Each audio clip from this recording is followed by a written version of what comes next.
Panik xurujidagi insonni 1 oyda tuzataman.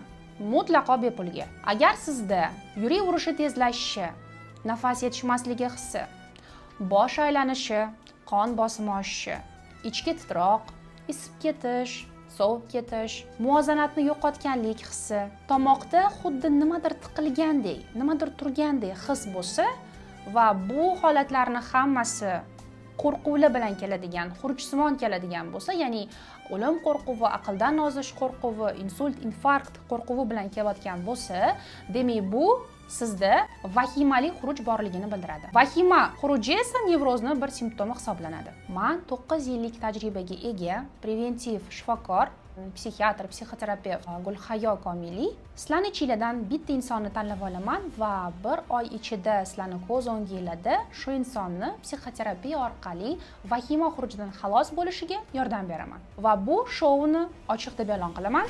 Shouda ishtirok etib, o'zingizdagi vahima xurujidan xalos bo'lishni xohlasangiz, izohlarda bir raqamini qoldiring va keyingi reelni albatta ko'ring, chunki shouda qatnashish shartlari bilan tanishasiz.